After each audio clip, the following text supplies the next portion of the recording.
So ayun, good afternoon everyone. Ito na po yung aking part para dyan sa English choir speech. Speech choir natin. Na magaganap ewan ko pero magre-record pa rin ako para ma-familiarize na kayo sa mga steps natin.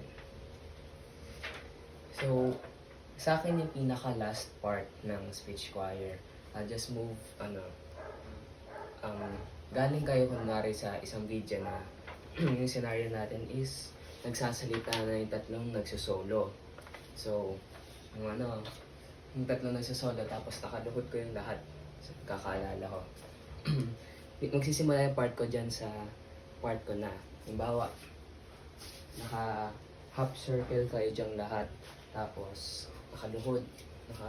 Anong luhod? Ganyan. Habang nakaluhod kayo, diba? Ang tatlong magsusolo. Si Pau. Envy was replaced by sympathy. Tapos si Chase. Hatred was conquered by love. Tapos ako. Selfishness was set aside. Pagkatapos nun, dyan na papasok yung mga boys. Boys lamang. And saving one's life is the ultimate desire.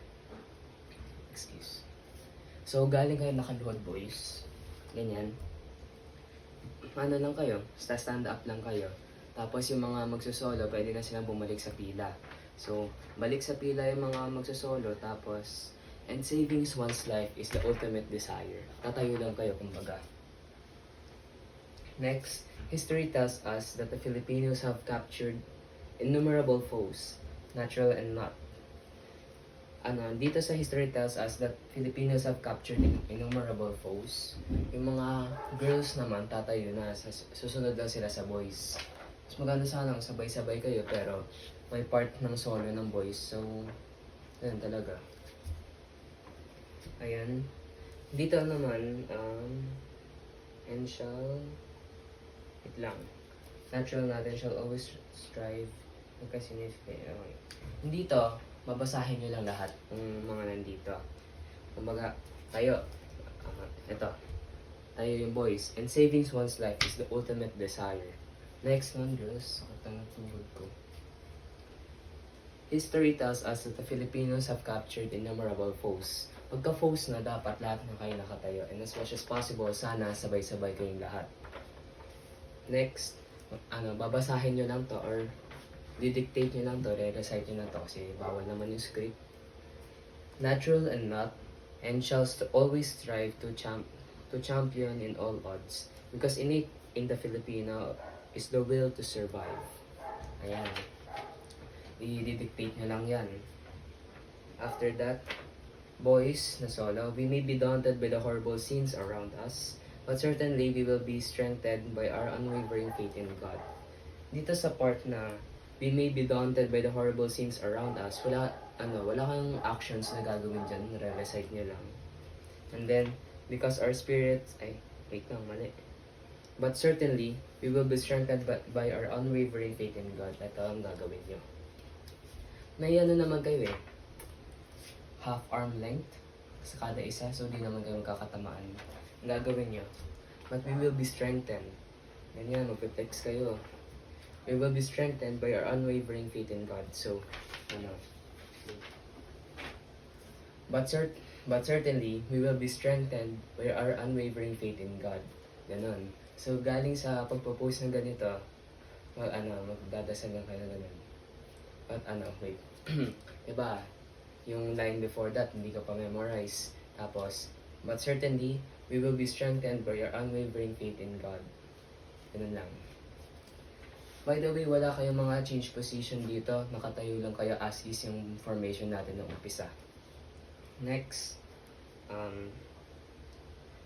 girls, we have been lauded by many nations in the world for our resiliency during disasters. Others die in saving lives. So dito, sa part na we have been lauded by many nations in the world for our resiliency during disasters. Gawin nilang dyan, re-recite. And then after that, others die in saving lives. Ang gagawin niya dyan, parang Nakaganyan kaya. We may be daunted by the horrible scenes around us. Actually, ano pala, lagay nyo yung right hand nyo to the chest, tapos, we may be daunted by the horrible scenes around us, but certainly wait lang, mali. We have been lauded by many nations in the world for our resiliency during disasters, but others die in saving lives. So, but others die saving lives. Kung gaganon lang kayo, parang nakatingin kayo sa baba tapos may hand kayo dito. Symboling na may namatay and parang malungkot kayo. Ayun. Next, all, but only few realize that we are able to survive because our spirit to fight is deeply anchored from the faith that God Almighty will never forsake us. Again, dito sa umpisa na part, wala naman kayong gagawin na actions, but only few realize that we are able to survive because our spirit to fight is deeply anchored from faith. Diyan, wala kayong gagawin. Pero gagawin nyo dito sa that God Almighty will never forsake us. So, ganito lang yan. But God Almighty will never forsake us. Ganyan na yun. So, recite yung umpisa tapos, ganyan. But God Almighty will never forsake us. Ganun. Next, dito naman yung solo ni Edward. Siguro dito, para fair, hindi naman fair, pero para parehas lang dun sa kaninang solo, luluhod na lang kayo. So, from this position, na naka half circle kayo, luhod lang kayo. Hindi na kayo mag-step forward, luhod lang diretso. Tapos, right knee, yung pangluhod. Tapos naman si Edward, pupunta na siya sa harapan. Kung ano man yung gagawin niya, ganun yan. Kasi gusto niya tumalon-talon. Yan, I believe that Filipinos divided by varied doctrines and cultures are capable to be on top of any situation if united. Ayan, i-dictate niya lang yan, re-recite niya lang yan. And then, babalik siya, tapos tatayo na kayo. And then dito, medyo mabilisan to, pero para hindi sobrang mabilis, dahan-dahanin lang natin yung pagkaka-recite nito. Together, we can face any challenges ahead of us. So, yung gagawin nyo lang dyan, hawak kamay lahat, both sides, left and right. So, halimbawa, bumalik na si Edward, mabalik na siya dito sa position niya. Tapos, together, pagkasabi niyo ng together, hawak kamay kayong lahat. We can face any challenges that are ahead of us. So, together, we can face any challenges ahead of us. Bitaw. Ganun. Hawakan na lang yung kamay yung kasama niyo, kung sino man yan. Tapos, dito, boys, we may stumble and fall.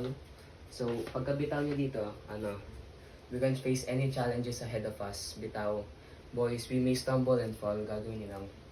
We may stumble, wala pa kayong gagawin. Tapos, and fall, luluhod kayo. So, together, we can face any challenges ahead of us. Bitaw. We may stumble and fall. Ganun, luluhod lang kayo. Tapos, gagawin nyo. Yung girls, nakatayo lang kayo dyan. Hintayin nyo lang yung mga actions ng boys. So, together, we can face any challenges ahead of us. We may stumble and fall. But together, we will bounce back. Since bounce back yun, dapat matatag. So, but we will bounce back. Ipapadyak nyo ng konti yung legs nyo. Tapos dito, medyo mabilis yung action dito, pero kaya naman yun. Arms stronger with vision and faith. So, ganito from we may stumble and fall, but we will bounce back together. Alright. But we will bounce back. But we will bounce back. Arms stronger with vision and faith. Vision and faith. Ayan. Ulitin ko para mas clear. So, nakaluhod yung mga boys, yung girls nakatayo lang. But we will bounce back, arms stronger with vision and faith. Okay, ulitin ko. Nakaluhod kayo. We may stumble and fall, but we will bounce back, arms stronger with vision and faith. Ganun. Tapos, that after darkness, after pains and sufferings, i-recite nyo lang yan.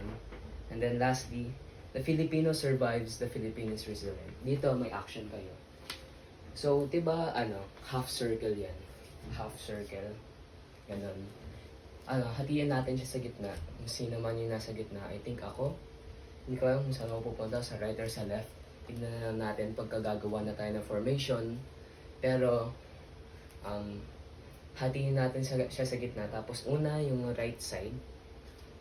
Right side. Dito. So, dito. Filipino survives. Gawin nyo. Filipino survives. Parang i-bend yung ganito. Parang nagla-lunge kayo.